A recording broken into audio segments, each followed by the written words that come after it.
Welcome to the land of the world champions. Cut the line, rugby. We are the champions of the world. The champs are here.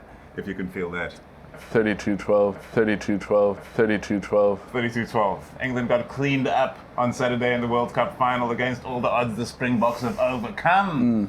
If I was a betting man, I would be a richer man. But would I have bet on the Springboks at the beginning of the World Cup? That's another question to be answered. But the occasion was intense. We watched in a heated place. There was lots of pizza and plenty of refreshments to be had as well. But also it was interesting because watching in the morning, it's become a bit of a cracking beers open at 10 a.m. It's an interesting vibe. Anyway, So South Africa went on to sweep all the awards that matter at the Rugby Awards, and now we get to live the next 4 years as champions of the world. Yes, we do, and the responsibility that comes with that mantle is something to be reckoned with. I hope that we don't drop off. Russie's last game, the stars were aligned for something special to happen. But even I didn't know that it would happen. I hoped. Yeah. But I would never, ever have bet on the kind of performance that we saw on Saturday. Tries in the final. Really. For the first time. Yeah. Besides Ruben Kruger's try, rest in peace, of course. Yeah. In the 95 final. And of course, the country needed a lot. The parting shot from Prince Harry in the change room saying that he couldn't think of a country that needs it more. Yeah. I don't know what that was all about. How do you take that? Some people dealing with Brexit and Boris Johnson. Yeah, exactly. But yes, our country did need it in a certain way. And once again, we've achieved, with Sia being captain, the spirit of this team is 2007 was very multicultural as well, but there's something different about this and the way the country feels about it. And I think when they arrive back, it's going to be something special. And it was something special to watch that final. Yeah. The way that we dominated England, the way they dominated New Zealand. Yes. In the semi-final. Yes. And it just blew me away. I thought they were going to put up more resistance. Thought they were going to change their game plan like you were talking about. At halftime, yeah. But you were saying before the match that if they come at us the way that they came at New Zealand, they'll fall short. And short they fell. Yes, yeah. The night before we had, the customary hours-long talks about what we expected from the game. And I know that I wasn't here to talk to you about the All Blacks English game, but just to note that it was a brutal game as far as I'm concerned, and one that I will remember probably as long as the final itself. Yeah. To see the All Blacks dominated like that, we could all feel that reverberate around the world. Yeah. But we were talking about it the night before, and as Paul said, I said, if those guys, please let them come at us that way. I thought that Eddie Jones would have another string to his bow, knowing that he's playing the Springboks, knowing that we aren't a team that can be brutalized in that way. Yeah. That he'd have, a fake out, something that we were expecting, and he subverts expectations or something along those lines. They didn't offer anything new. What I was saying in the first half, or what we were discussing, was the fact that we had dominance in the first half. Dominance, utter dominance in a World Cup final. I don't remember how far we ended up ahead. 3 points, maybe 6 points at most? To remember the difference. And it just felt as though that's going to be where we lost the game. When we look back and Eddie Jones changes tactics like I expected him to at halftime, we're going to lose, and that's going to be the moment that we realize, we needed to make sure that we got more purchase for what we were doing in the first half. And kind of the way they felt against New Zealand. You thought they were going to come back in the second. Yeah. But also credit goes to Rassie and Jacques. There were times when they had Johnny May on the outside with Tuilangi standing outside him. It looked like they were trying to capitalize on all that defending we've been doing since Rassie got in charge, of heavily cutting in whenever there was any danger. Yeah. So to have two strike guys out there to exploit the numbers. But that situation never materialized because obviously we would expect them to go there as well. Yeah. And then they didn't end up cross-kicking to the outside because obviously we had those areas covered. Or they decided ball in hand was a better idea. Yeah, or that it was just a psychological effect. And I think that sounds, sort of airy-fairy and a little bit fluffy, but really the psychological effect for me was real and made manifest in that second half when Ben Youngs tried to go around, tried to pass the ball to the wing and utterly missed and passed the ball into touch. Yeah. There was no other explanation for it than psychologically we were so in their faces that these guys were now tripping over themselves, rushing themselves and making mistakes. Yeah. That's how it felt. There were moments in that game like that, like when George Ford put it directly into touch, where you started to think these guys actually they're not at it and they're not coming to it. The way they're looking around at each other right now, Yeah, the things yeah. that are happening, Yeah. the little mistakes, every single thing is Yeah. going horribly wrong for them. Yeah. It was beautiful to watch. I thought after 100 missed that first kick, in my heart I was like, oh wow. Those are the kind of things that, when it comes down to the 73rd minute, she'll be saying those 3 points actually right now would have been. But it didn't come down to anything like that. Yeah. I mean, we smoked those guys off the park. The way that Lukhanyo delivered the last pass to Mapimpi, so nonchalantly, and Mapimpi was running it over the line. I mean, he is that kind of player, Lukhanyo, but also it just showed the relaxation of the moment that that team was in our pocket during that match. I mean, I could see us beating them, but they were the favorites to win. End of the day. So I could very much see them beating us, but I never saw us completely dominating the game from the first to the last minute. There was one time when they were pushing at our line, and we just absolutely roasted them back.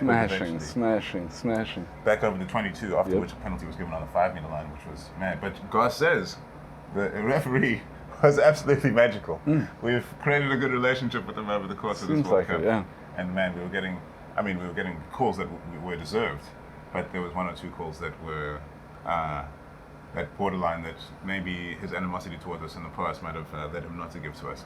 I think I know what you're talking about when Maro Itoje tackled Ivan Etzebeth, and then Bongi came in and tried to clear him out. That was a definite penalty for me, at least. Yeah, it was, no question about that. And somehow we avoided that. But a lot of these refs like to say they force the player to actually turn the ball over. They don't want to give penalties for not, but really he was trying to get that ball. Definitely. But hey, end of the day, this thing's the other big one was for the try. Malcolm Marks' first pass to initiate the movement. That looked well forward. Looked back at that 1 or 2 or 3 times there on the TMO and said, yeah, all good, forward we go. Everything else was good. The stars aligned, essentially. Yeah, but I don't want to concede that we were lucky in that game, because even if neither of those tries were valid, there's no one, for me, who objectively can say that we weren't not only dominant, but utterly and unanswerably dominant. Like that's, that was a game for the ages in terms of the performance of the Springboks team. Yeah. The second try was completely undeniable. Cheslin Colby stepping up in the way that everybody hoped that he would, ripping in to Owen Farrell, and then leaving Billy Vunipola in his way because he went over the try line. I mean, what a guy to score the try. And Mapimpi on the other side. I mean, 2 wings. Each of them have documentaries that could be made about either of them, about the way their careers have started, how they've gone, all the odds that they've fought against to be in that team. I mean, Mapimpi was just, it's been an incredible thing to watch him at this World Cup, A guy that had massive holes in his game a year ago, 2 years ago, but 4 or 5 years ago, he was playing club rugby. So he's just used to improving so much every year now, that he's gone from club to Kings to Sharks to Springboks, and at every level, he's had to acclimatize, and he's done it faster than anyone else. And now he's a world champion. Yeah. Mapimpi made a believer out of me, and I really want to take my hat off to him because he's got a glorious improvement rate, which tells me that he's got a glorious work rate. And to me, rugby players who become champion rugby players are the ones who have that sort of determination, that upward curve. I didn't back Mapimpi, I have to say, from the outset. I was more of an Nkosi fan.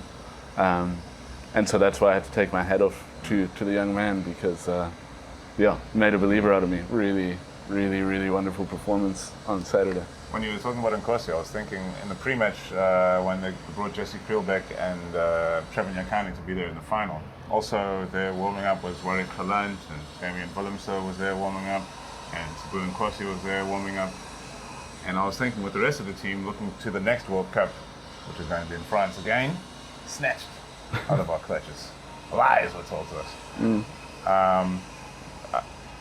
Not going to number them out individually, but the majority of this team, if you look at it, is going to be available for that next World Cup. The vast majority of this team. So probably this will be it should be a better squad with a better chance of winning the next World Cup than we had of winning this. And once again, just like we did in 2003, or was it 99? 99, when England were trying to win that World Cup with that same team with Galalio in them.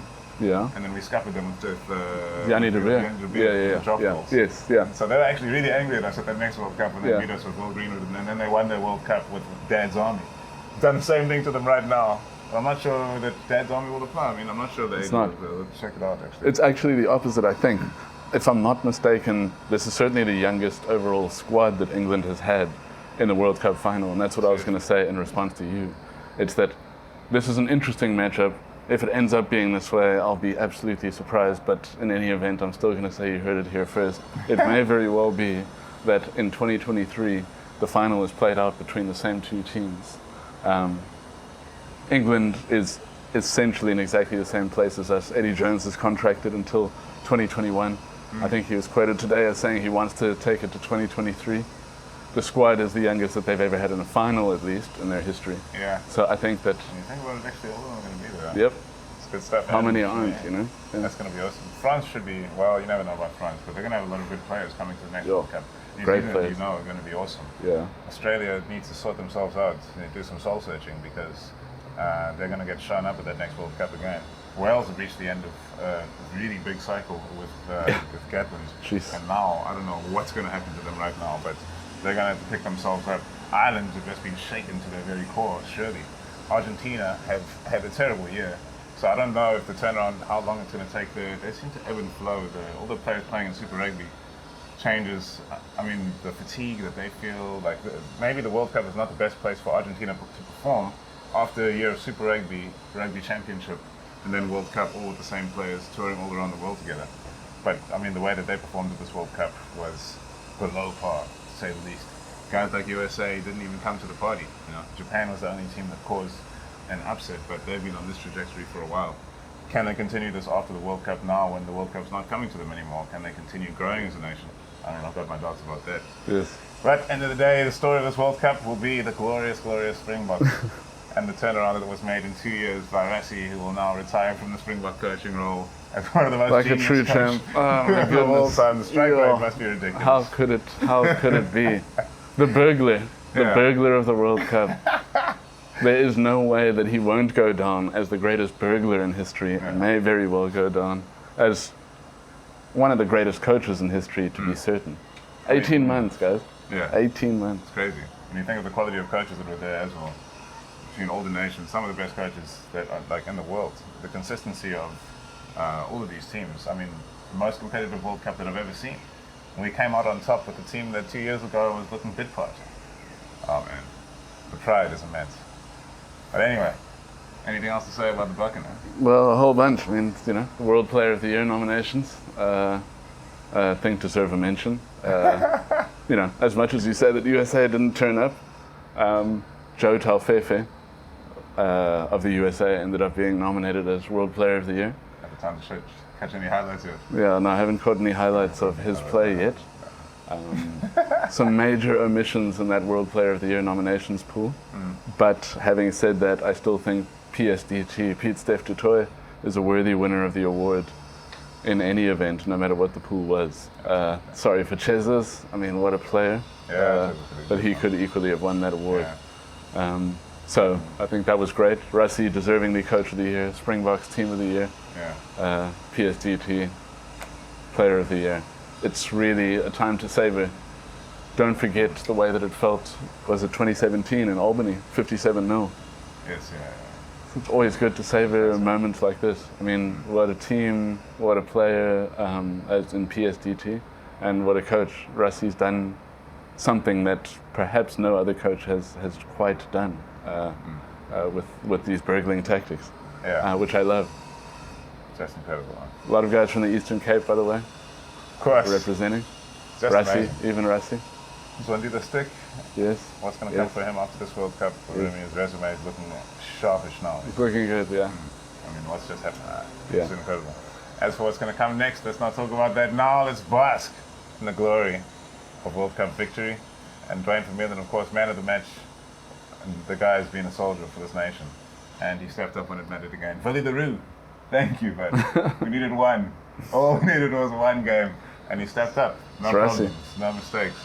And hey, really, he just kept believing in him, you know. Hey, the thing about it is, you know, once you win the World Cup, all the decisions that you've made look like the best that have ever been made, Yeah. you know. Yeah. So now everything is good, Yeah. and no complaints can be had. There's going to be a backlash of note, especially starting in the Rugby Championship, starting in the June tours, whatever that's going to be. There's going to be filth, and people are going to be angry at us, and we're going to be rebuilding. We're going to have a new coach. Can we continue this momentum in any meaningful way? Don't expect us to sweep the world and carry on beating everybody. We're still on an upward rise, but we know the players that we are rising with. We are into our next generation, and we have a World Cup in the bag to work with now as well. The All Blacks, don't forget the Rugby Championship. The All Blacks will be coming for us though, so hard. Oh, yeah. No. Listen, the All Blacks, just like in '96, after we won the World Cup, All Blacks absolutely unleashed themselves on us. That was a great Tri Nations, by the way. Yeah. Those are the days of the best Super Rugby, best Tri Nations. The sliding out of semi-professional to professional defensive structures weren't as built up as they are now.